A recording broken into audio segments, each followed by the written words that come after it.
네, 그러면은 한번 이제 API에 대해서 좀 더 깊게 한번 이야기를 해보겠습니다. 네네. 먼저 제가 API를 이야기하기 전에 이 장편을 정말 많이 보셨을 거예요. 거의 모든 분들이 봐셨을 거라고 생각해요. 네. 지금 현재 IT 환경이 이렇게 진화를 하고 있고 네. 이렇게 우리가 디지털 트랜스포메이션이라는 네, 것이 네, 이루어지고 있다는 네. 것인데요. 네. 여기서 제가 어떻게 API가 이 환경에서 사용할 수 있는가, 사용되고 있는가에 대해서 잠깐 말씀을 드리자면 네. 먼저 DevOps라고 하는 우리의 프로세스 이 변화 관계에서 네. 분명히 외부와의 연계는 굉장히 중요한 포인트 중 하나입니다. 네. 왜냐면 DevOps가 그냥 우리가 만들어진 이 IT 환경에서 그냥 흘러만 간다면은 그야말로 그냥 파일럿 프로젝트를 위한 DevOps가 될 그렇죠. 거고요. 네네네. 네, 실제로 우리가 엔터프라이즈 환경에서 사용을 하려면 그들이 사용하고 있는 ITSM이나 아니면 사용하고 있는 뭐 ERP나 네. 외부 시스템과 연계가 굉장히 많이 필요한데 네. 그 관련해서 그런 서비스 연동 자체를 API로 하게 됩니다. 아, 예전에는 그런 걸 직접 자기네들이 데이터를 수집해서 테스트 해보고 연동해보고 그렇게 했었잖아요. 그렇죠. 이게 흘러가는 플로우 자체가 원래 기존에는 우리가 여기로 우리가 뭔가 플로우가 네. 갔다가 다시 네. 돌아왔다가 네, 네, 이렇게 그렇죠. 네트워크적으로 많이 움직였는데 네. 지금은 이 서비스 연동에서 그러니까 서비스를 우리가 요청을 하고 서비스를 받고 데이터를 요청하고 데이터를 받는 이런 플로우, 그러니까 아키텍처 자체가 API로 굉장히 많이 변화를 하고 있고요. 네. 두 번째로는 마이크로 서비스 아키텍처. 굉장히 많은 분들이 관심을 갖고 있는 마이크로 서비스 아키텍처에서도 네. 이 마이크로 서비스 간 통신을 네. 반드시 API로만 이 담당을 하게 우리가 기본적으로 표준화돼서 설계가 되어 있습니다. 네. 세 번째로는 컨테이너인데요. 네. 컨테이너에서도 당연히 컨테이너, 이 마이크로 서비스화된 이런 컨테이너에서도 그들 간의 통신을 API로 하고 있을 뿐더러 네. 네. 우리가 많이 사용하고 있는 퍼블릭 클라우드에 대한 프로바이더, 그들이 제공하는 굉장히 많은 서비스들, 네. 예를 들어 AI에서 우리가 포함되는 뭐 코그노티브 서비스 같은 아, 것들도 네네. 다 API로 받아서 우리가 이 서비스를 사용할 수 있게 만들어져 있죠. 그렇죠. 그래서 이 API라고 하는 이 세 단어가 우리 지금 환경 변화에 있어서 굉장히 중요한 기술 혹은 표준으로 이루어지고 있는데요. 네. 그러면은 이제 저희가 처음에 말한 오픈 네. API라는 것은 무엇일까요? 네. 그래서 이 오픈 API라는 것은 요즘에 단어 중에서 혹시 밈이라는 단어를 아시나요? 유튜브나 이런 요즘에 뜨는 단어인데요. 아, 죄송합니다. 제가 이렇게 네. 아재라서 잘 모르겠어요. 네. 지금 시장에서는 이 네. 오픈 API에 대한 밈이 일어나고 있습니다. 아, 밈. 아, 밈. 네. 네. 아, 네네네. 아, 네. 네, 짤방 예, 같은 맞습니다. 거. 맞습니다. 네네네. 알겠습니다. 이 밈이 일어나고 있는데 네. 그래서 어떤 기업이든 어떤 우리 금융권의 어떤 형태로든 네. 거의 오픈 API에 대한 사업이 정말 많많이 뜨고 있고요. 이 오픈 API를 해야지만 우리 기업이 그리고 우리 서비스들이 외부로 살아날 수 있다. 그들이 가지고 있는 데이터를 API화해서 네. API로서 외부로 서비스를 유출을 하고 네. 외부에서 사용하고 있는 그런 데이터를 API화를 해서 우리가 가져와서 무언가로 게더링을 할 수 네네네. 있다라는 것인데 이걸 좀 간단히 말씀드리면은 보험사에서 우리가 가지고 있는 예를 들어 여행사 보험이라고 하는 하나의 상품이 있습니다. 네. 이 상품을 기존에는 보험사에 전화해서 저희가 원래 보험 가입을 했어야 됐죠. 그렇죠. 근데 요즘에는 특정 뭐 핀테크 애플리케이션을 사용을 하면은 거기서 보험 가입이라고 클릭만 하면은 다 뜨지. 바로 가입이 됩니다. 네네네. 바로 연동돼서 가입이 돼요. 심지어 여기서 할인도 굉장히 많이 해주죠. 네. 비대면이라서. 비대면이라서 그럴 네. 수 있고요. 네. 이런 정보, 우리가 가지고 있는 제 개인 정보까지도 클릭을 하면은 그 API에서 저는 임종진이고 저희 나이는 네. 몇 살이고 네, 네, 저는 네. 무슨 정보를 가지고 있는지 네. 그쪽에다가 데이터를 이관을 시킬 수 있습니다. 원래 네. 기존에 할 수 없었던 일인데 왜냐면은 제 정보는 제 입으로 말해야만 그렇죠. 반드시 필요했거든요. 그건 네. 동의니까. 지금은 그런 채널로도 확생을 할 수 있다는 것이 이 오픈 API 사업의 가장 큰 핵심이라고 생각을 합니다. 요즘에 나오는 그런 많은 새로운 서비스들이 다 이렇게 오픈 API 기반으로 돼 있는 것 같아요. 맞습니다. 다 오픈 API 기반으로 되어 있고요. 다 오픈 API를 사용을 해서 그들이 서비스를 좀 더 확장을 하려고 굉장히 노력을 많이 하고 있죠. 그러면 결국에는 어쨌든 공개된 데이터를 활용해서 서비스를 만드는 거니까 그 공개된 데이터를 어떻게 잘 활용을 할 거며 활용도 하지만 어떻게 잘 효율적으로 관리를 할 거냐 네. 그게 되게 핵심인 것 같네요. 굉장히 큰 핵심일 텐데요. 네. 그래서 이 API 관리라는 것에 대해서 네. 굉장히 많은 기능들이 필요해졌습니다. 그리고 네. 그들이 많이 원하고 있는 이런 니즈가 있는데 특히나 보안입니다. 이 그렇지. API, 네. 오픈되어 있는 API는 누구나 사용할 수 있는데 네. 이 누구나 사용하지 못하도록 네. 무언가 보안적인 요소를 가해야 되고요. 그렇지. 네. 그래야겠죠. 우리 회사에 뭐 함부로 이렇게 뭐 API 콜 때려갖고 뭐 해킹해오거나 그러면 안 되니까. 아, 그렇죠. 저희는 뭐 디도스라고 하는 이런 굉장히 네, 위험성도 네, 네. 가지고 있고요. 네. 굉장히 오픈이 되어 있으니까 네. 그 오픈에 대한 우리는 준비를 하고 있어야 되는데 그 내용이고요. 또한 뭐 접근 통제나 이 API에 대한 버전 관리, 다양한 네. 정책들이나 네. 모니터링 포탈 등등 우리가 관리를 할 수 있는 형태로 구축이 되어야 된다는 것이 네. 가장 큰 이 API 매니지먼트의 목적 중 하나입니다. 네네네.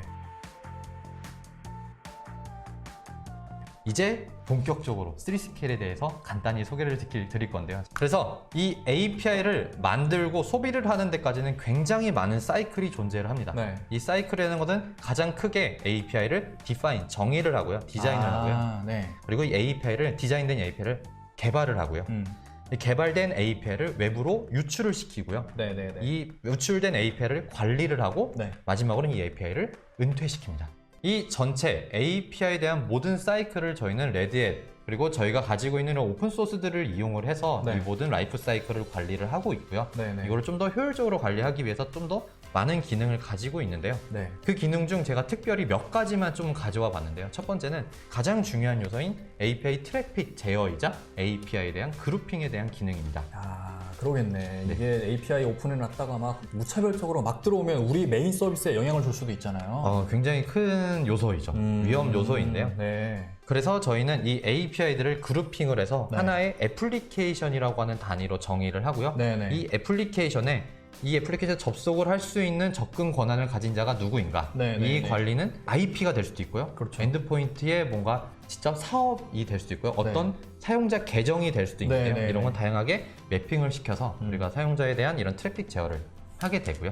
두 번째로는 이렇게 제어된 API들을 좀 더 쉽게 관리하기 위해서 첫 번째로는 모니터링이라고 하는 이런 아날리틱스 기능을 제공하고 있습니다. 네. 여기 들어오는 아날리틱스는 단순하게 그냥 API가 콜되는 콜수를 저희가 수집을 하고요. 우리가 시간별로 혹은 분별로 혹은 초별로 우리가 들어오는 콜수에 대해서 우리가 지금 사용 추이가 얼마나 되는가에 대한 우리가 충분히 확인을 하고 예측을 할 수 있는 이런 환경을 저희 포털에서 제공을 해드리고 있고요. 우리가 예를 들어서 뭔가 금융 데이터를 활용할 수 있는 API를 많이 만들었는데 네. 오픈을 했네? 이거를 얼마만큼 외부에 있는 서비스들이 이용하고 있는지 궁금할 거잖아요. 그렇죠. 네, 그게 많이 활용이 돼야지만 우리의 사업이 잘 되는 거니까. 맞습니다. 그런 현황을 모니터링할 수 있는 별도의 이런 기능을 제공을 해준다라는 거네요. 네, 심지어는 이거를 좀 더 간단하게 우리가 볼 수 있게 대시보드를 제공을 해서 네. 우리 하루의 사용 추이가 얼마나 되고 네. 여기 들어오는 트래픽량은 얼마나 되는 것인가에 대한 이런 정보들을 간단하게 한눈에 볼 수 있도록 대시보드를 제공을 하고 있고요. 그리고 세 번째로는 저희가 가지고 있는 가장 강력한 기능 중 하나인데요. 바로 개발자 포탈을 네. 쉽게 만들 수 있도록 이런 CMS라고 하는 기능을 제공을 해요. 네. 그거를 좀 더 풀어서 이야기하자면은 원래 예전의 아키텍처로 이야기를 말씀드리면 원래 개발자 포탈이라는 것을 만들기 위해서는 새로운 서버를 띄우고요. 네. 이 서버에다가 우리가 애플리케이션 서버를 올리고 네. 그 위에다 서비스를 만들어서 네. 우리가 직접 이 화면까지 코딩을 해서 네, 네, 만들었죠. 네. 근데 저희는 일단 기반이 컨테이너이기 때문에 갖다 쓰면 되네, 그냥. 그냥 배포하고. 맞습니다. 이미지를 갖다가 씌우고요. 네. 그리고 그 위에 동작을 하는 그냥 스크립팅, 그러니까 네, 네, 뭐 네. 색깔이나 네. 레이아웃이나 이런 거를 그냥 스크립팅 동작을 저희 포탈 안에서 네. 정말 아이디어가 좀 더 간초화돼서 들어와 있고요. 그래서 개발자 포탈을 만드는 것이 서버 개발자가 아니라 그냥 프론트에서 그냥 JS, 자바스크립트 정도를 만들 수 있는 네. 분들이면은 네. 쉽게 쳐서 퍼블싱하면은 새로운 개발자 포탈이 뜨고 이 개발자 포탈을 이용을 해서 외부에서 우리가 API를 사용할 수 있도록 유출할 수 네. 있습니다. 그러면 어렵게 API를 한 10개를 만들었어요. 네. 그럼 이 API를 10개를 외부에서 접속해서 써보려면 네. 어떻게 쓰는지 알아야 되고 그렇죠. 사용법도 익혀야 되고 이게 제대로 동작하는지 테스트도 해봐야 될 건데 맞습니다. 그런 것들을 이런 디벨로퍼 포털에서 다 할 수 있게끔 네. 만들어준다라는 거네요. 맞습니다. 또 다른 저희 경쟁 제품이랑 많이 이야기를 해보면은 네. 이 디벨로퍼 포탈이 거의 되면 그냥 중앙화돼서 하나의 디벨로퍼 포탈 안에 뭔가 네. 계정으로 많이 쪼개져 있는데요. 근데 이러면 사실 우리가 서비스를 받는 입장, 네. 컨슈머 입장에서는 굉장히 불편하거든요. 그렇죠. 지금 컨슈머에게는 그들에게 맞는 디벨로퍼 포탈을 제공해 주는 게 가장 이상적인데 네. 저희는 그런 기능을 제공해 드릴 수 있다라는 것이 가장 저희가 자랑하는 기능 중 하나이고요. 개별적으로 이런 어떤 API 사업을 하려는 회사들마다 개별적인 디벨로퍼 포탈을 만들어줄 수 있다는 거네요. 맞습니다. 네. 그리고 가장 중요한 기능인 이 보안에 대한 내용인데요. 네. 이 API를 사용을 할 때 이 API를 제공해주는 채널에서는 굉장히 다양한 보안 이런 정책을 가져옵니다. 네. 첫 번째로는 키를 줍니다. API를 주고 그게 기본이죠. 네, 키를 주고 이 키를 입력할 수 있는 방법을 주고요. 네. 두 번째로는 ID 패스워드를 줍니다. 네네. 이거를 가져가서 우리가 앱 아이디를 넣고요. 앱 패스워드를 넣을 수도 있고요. 네. 혹은 지금 현재 API 통신의 가장 표준이라고 하면은 OOS 2.0이라는 네. 통신의 표준을 쓰거든요. 네. 이 OOS 2.0도 저희가 가지고 와서 사용을 할 수 있을 뿐더러 이 위에 이 OOS 2.0은 Authentication이라고 하는 그냥 인증에 대한 아키텍처인데 네. 그 위에 우리가 사용자 계정까지 녹여서 계정 관리까지 할 수 있는 Authorization, 즉 인증까지 포함한 프로토콜이 나왔는데 그게 바로 Open ID Connect, 즉 줄여서는 OIDC라고 표현을 하는데요. 이 OIDC까지 총 4가지 이런 인증 관련 프로토콜을 지원을 하고 있습니다. 사전에 인가된 사람만 우리 시스템에 접속해서 API를 가져다 쓸 수 있게끔 뭔가 보안의 어떤 단계를 이렇게 설정해서 보안 관리를 해줄 수 있다. 네, 맞습니다. 그리고 이 API가 만들어지면은 API를 사용을 하기 위한 아까 매뉴얼이 매뉴얼, 필요하다라고 네. 네네. 말씀하셨는데요. 지금 현재 매뉴얼로 표준화되어 있는 게 스웨거라고 하는 형태의 이 매뉴얼이 굉장히 많이 표준화가 되어 있어요. 네. 그래서 이 스웨거만 우리가 임포트를 시키면은 네. 심지어 이게 스웨거에 맞는 자바 코드가 쫙 짜집니다. 저희는 그래서 이 스웨거를 표준으로 가져와서 이런 매뉴얼화를 시켜서 외부로 유출을 시킬 수 있고요. 지금 현재 스웨거 3.0이라고 하는 이런 새로운 스펙도 나왔는데 그 3.0 스펙까지도 지원을 하고 있습니다. 일종의 템플릿 같은 건가요? 정확히 이해하셨습니다. 아, 네네. 오, 이해가 쏙쏙 되네요. 되게 어려운 내용인 것 같은데 설명을 되게 잘해주시고 계셔서. 감사합니다. 네.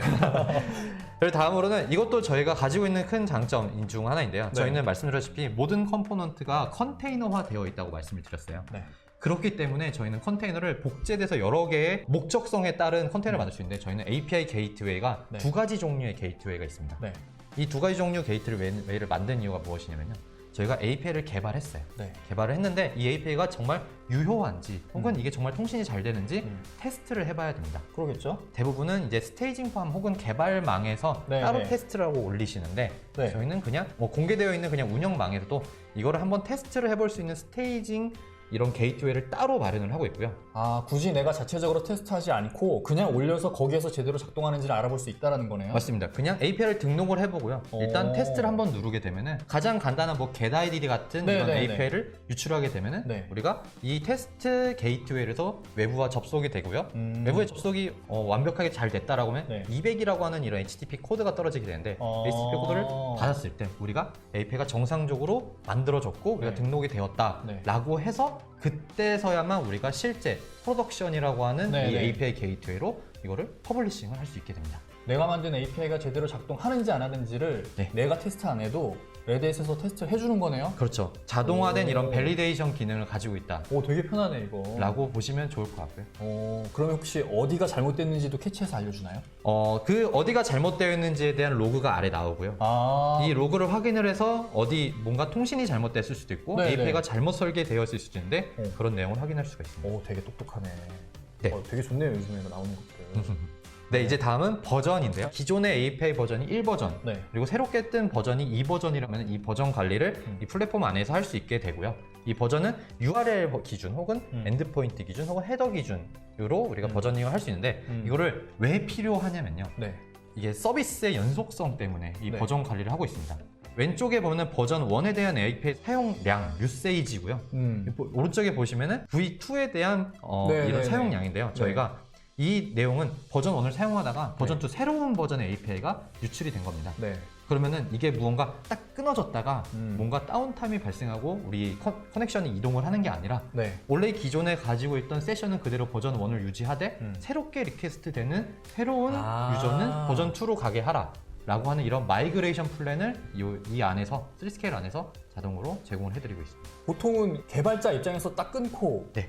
지금까지는 다 버전 1 그 다음부터는 이제 버전 2에 해야 되니까 뭔가 개발자가 다시 작업을 해야 되잖아요. 맞습니다. 할 필요가 없는 거네요. 저도 전에 개발이자 운영을 했었는데요. 네. 그 PM이라고 하는 작업을 통해서 네. 새벽에 네, 출근을 그러니까. 해서 굳이 네. 그런 일을 했어야 되는데 맞아요. 네, 그런 일이 필요가 없어졌겠다. 그냥 알아서 그냥 백단에서 이렇게 돌아가는 거니까 뭐 버전 1을 쓰는 사람들은 버전 2가 업그레이드가 됐다 하더라도 네. 내가 연결을 끊기 전에는 버전 1으로 쭉 가는 거고 네. 그 다음에 내가 끊은 다음에 다시 접속했네? 그럼 버전 2로 접속하는 거네요. 맞습니다. 네. 이야. 그래서 이 서비스 영속성을 유지를 할 수 있다라는 네. 것이 가장 큰 우리의 좋은 점 중 하나이고요. 오, 되게 중요하네요. 어쨌든 중간에 서비스 중단 안 해도 되니까 맨날 새벽에 이렇게 서버를 업그레이드 하니 뭘 업그레이드 하니 하면서 작업을 하잖아요. 네, 맞습니다. 그런 게 전혀 필요 없는 거네요. 필요 없게 됩니다. 전 세계 어디서든 접속해도 그런 거 전혀 신경 안 써도 되는 안 써도 거고. 되게 이제 뭐 다운타임에 대한 걱정이 없어지는 거죠. 가장 서비스 연속성에서 가장 중요한 내용 중 하나이고요. 네, 좋네요. 네. 이제는 가장 중요한 내용 중 하나인 이제 리미테이션인데요. 우리가 들어온 아까 등록한 애플리케이션이나 이 API를 네. 다양한 정책을 줄 수 있는데 이 정책이라는 거는 우리가 연에 5만 건만 이 API를 사용하게 해달라라고 네, 네, 하는 네. 아마 계약을 아마 체결을 할 겁니다. 네. 대부분. 네. 왜냐면 API를 사용하는 것 자체가 네. 돈이거든요. 그렇죠. 모든 게. 그렇죠. 그렇게 해서 연 단위로 넣고 네. 또 월 단위로 넣고 혹은 분 단위로 우리가 API에 대한 콜이 만약에 분에 50만 건이 요청이 되었다. 그럼 네. 분명히 비정상적인 그렇겠죠. 우리가 저희가 사용하는 용어로 스파이크성 이런 트래픽이라고 하는데요. 아, 이거는 한번 의심해 봐야 되는구나. 악의적인 그렇죠. 목적을 가지고 이렇게 온 걸 수도 있으니까. 네. 그런 스파이크성 트래픽을 방지를 하기 위해서 분 네. 단위로 이런 정책을 좀 다양하게 아. 중복해서 많이 넣고요. 네. 이거에 대한 프라이싱 정책도 저희가 선정을 할 수도 있고요. 아, 그리고 이 API가 실제로 만들어졌을 때 네. 이게 우리가 관리자가 네. 이 API는 우리가 계획이 없는 API인데 누가 유출을 했지?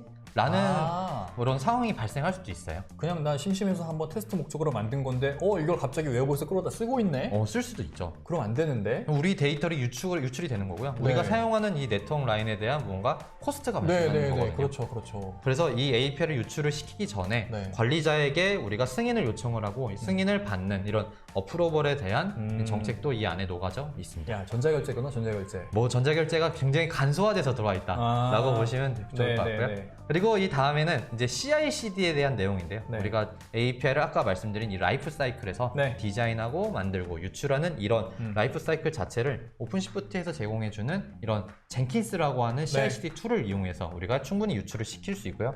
API 큐리오라고 하는 이런 API 개발 환경을 이용을 해서 저희가 API를 만드는 것까지도 정말 쉽게 할 수 있도록 기능을 제공을 하고 있습니다. 개발자분들은 아마 젠킨스 다 쓰실 것 같아요. 정말 많이 쓰시죠. 네.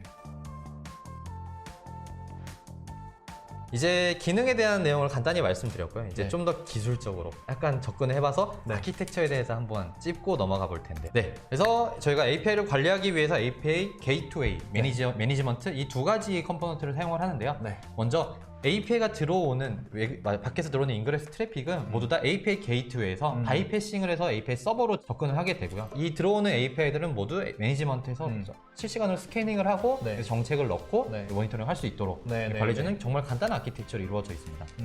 이제 오픈시프트에 대해서 간단히 또 말씀을 드릴 건데 엔터프라이즈화된 쿠버네티스라고 보시면 되는데 이 쿠버네티스는 정말 요즘에 많이들 알고 계시는 기술이자 굉장히 많이 관심을 갖고 계시는 기술인데요. 네. 이거를 얼마나 잘 관리를 할 수 있고 이 쿠버네티스를 이용해서 개발을 할 수 있는 이런 개발 관리 도구를 얼마나 좋게 그리고 얼마나 신기술을 적용을 하는 네. 이런 기능을 제공해 주는가가 가장 중요한 내용 중 하나일 것 같아요. 네. 그래서 저희는 다양한 이런 오픈소스 스택을 이용을 해서 저희 오픈시프트 안에 통합을 해놨고요. 네. 가장 많이 말하고 있는 쿠버네티스 크라이오라고 하는 이런 기본 스택일 뿐만 아니라 네. MSA를 관리를 위한 이스티오 서비스 메시 기능을 제공을 하고요. 네. 모니터링을 위해서 프로메테우스라고 하는 모니터링 툴과 네. 로깅을 위해서 일라스서치, 플런트디, 키바나, EFK 스택을 사용을 하고요. 또한 이런 오토 스케일링이나 매트릭이 위해서 호스퀼러를 사용을 하고요. 이 부분은 제가 운영적인 내용에서 좀 말씀드린 거고 네. 개발적인 측면에서도 아까 말씀드린 젠킨스 기본으로 사용하고 있고요. 그리고 저희가 소스코드를 관리하기 위한 Git에 대한 내용도 안에 포함이 되어 있을 뿐더러 네. ID라고는 우리가 개발하는 개발 툴도 저희 컨테이너화로 띄워서 이 컨테이너에서 그냥 크롬 브라우저에서 URL만 치면은 ID가 뜨는 그 백엔드에 서버가 이미 설정이 되어 있는 ID가 떠서 거기서 쉽게 개발을 하고 그러면 우리는 로컬 데스크탑이나 랩탑에 사양에 그러네요. 전혀 관여하지 않고 우리가 개발 환경 세팅이라고 하는 네. 이런 불필요한 시간 자체를 없앨 수 있는 이런 기능까지도 제공하고 있습니다. 개발 환경 세팅 위해서 되게 고사양의 PC나 노트북 준비하고 뭔가 내가 쓰고 있는 ID 툴 다 깔고 막 이래야 되는데 네. 그냥 브라우저에 인터넷으로 딱 치고 들어가면 나만을 위한 개발 환경 딱 나오는 거네요. 그렇죠. 이야. 네. 그래서 저희는 이런 오픈시프트로 통합해서 이 3CK를 가장 위에서 놓고 제공을 해드리겠고요. 오픈시프트 가장 큰 장점은 바로 저희가 이야기하는 하이브리드 클라우드. 네네. 밑단의 인프라를 가리지 않고 네. 그리고 어떤 플랫폼이나 혹은 어떤 특정 벤더를 가리지 않고 오픈시프트가 설치돼서 네. 여기서 통합적으로 관리할 수 있다라는 네. 내용으로 저희가 오픈시프트를 기반으로 사용을 하고 있습니다. 네. 네, 그래서 가장 관심이 많으실 네. 사례로 넘어갈 텐데요. 네. 국내 은행에서는 이 글로벌 이 뱅킹이라고 하는 이런 하나의 사업을 가지고 있었고요. 네. 이 사업에서 다양한 핀테크 업체와 연계를 위해서 API를 만드셨는데요. 아, 네. 근데 이 API를 사용하기 위해서 저희 오픈시프트와 그리고 3스케일을 구축을 하셔서 그들이 가지고 계신 서비스들을 경량화해서 네. 컨테이너로 올리셨고 이런 API 관리를 3스케일에서 관리를 할 수 있었다라는 것으로 저희가 이야기를 할 수 있는데 여기서 가장 제가 왜 첫 번째로 놨냐면요. 금융권에서 가장 걱정하시는 부분이 그러면은 당신네들이 가지고 있는 기술의 보안성이 우리 금융권에 적합합니까? 가 가장 중요한 내용 중 하나일 것 같아요. 이런 금융권, 국내 은행에서도 적용할 수 있을 정도로 보안성을 검증을 받았다라는 내용에서 한번 참조를 해보셔도 좋을 것 같고요. 네. 두 번째인데요. 국내 보험사에서는 그들이 가지고 있던 이런 레거시한 뭔가 보험 상품들을 네. 외부로 유출을 하기 위해서 API를 만드셨고요. 네. 만드는 것도 저희 레드햇과 레드햇의 파트너와 함께 오, 네. API 개발까지도 담당을 했었고요. 네. 이 API를 외부로 유출시키는 데 있어서 플랫폼을 3스케일로 사용을 해서 외부로 유출시킬 수 있었다. 그러니까 오픈 API 이런 사업의 가장 핵심적인 내용을 구현을 했다라고 이해를 해주셔도 좋을 것 같습니다. 네. 다음은요. 국내 이제 이커머스 사업을 하고 있는 기업인데요. 네. 이 기업에서는 외부로 서비스를 유출시키는 게 아니라 그들이 자기네들? 사용하고 있는 정말 마이크로 서비스가 정말 잘 되어 있는 회사라서 네. 그 회사들 안에서의 이제 데이터를 주고받을 때 다 네. 모두 다 API로 API로. 주고받는데 이 API에 대한 관리를 하기 위해서 3스케일을 구축을 하고요. 이 3스케일로 안에 있는 데이터들을 이렇게 주고받고 관리를 하고 있는 이런 레퍼런스로 보시면 좋을 것 같습니다. 앞에 금융권 두 개는 대외 서비스를 위해서 지금 이 3스케일을 사용하는 거고 그렇죠. 여기는 대내 서비스만을 위해서 이렇게 또 API 매니지먼트를 사용한다고 보시면 되겠네요. 맞습니다. 이 기업은 뭐 국내에 있는 특정 그룹사 네. 중에 기업 하나인데요. 여기서는 하나의 환경, 그들이 가지고 있는 새로운 비즈니스를 만들기 시작했고요. 네. 그 비즈니스에 대해서 다른 회사로 넘어가는 B2B 형태죠. 이런 B2B 형태의 데이터를 주고받는 데 있어서 가장 가운데 플랫폼, 그러니까 커넥터 단에다가 그 오픈시프트와 3스케일을 넣어서 관리를 하셨고요. 또 심지어는 이 3스케일을 이용해서 저희 퍼블릭 클라우드에서 제공하는 다양한 서비스들, 네. 아까 제가 잠깐 언급드린 코어너티브 서비스 같은 네, 네, 네. 서비스들을 이 안에 탑재를 시켜서 미터링을 하고 이렇게 좀 쉽게 사용할 수 있도록 이렇게 만든 레퍼런스 중 하나입니다. 계열사들한테 API 장사하는 거나 마찬가지겠네요. 그렇죠. 그런 거를 목적성으로 가지고 계십니다. 하긴 계열사한테 일감 몰아주기 이런 어떤 그런 게 하는 게 아니라 우리도 엄연히 우리가 가지고 있는 데이터를 가지고 또 다른 사업을 만들어내는 맞습니다. 거네요. 뭐 새로운 뉴비들을 위해서 이런 API 사업을 하고 있다라고 보시면 좋을 것 같습니다. 네네네. 그래서 제가 일단 준비한 내용은 여기까지. 네. 그러면 저희는 이쯤에서 오늘 방송을 마무리할게요. 늦은 시간까지 다시 한번 시청해 주셔서 정말 감사드리고요. 저희는 이만 물러갈게요. 감사합니다. 감사합니다.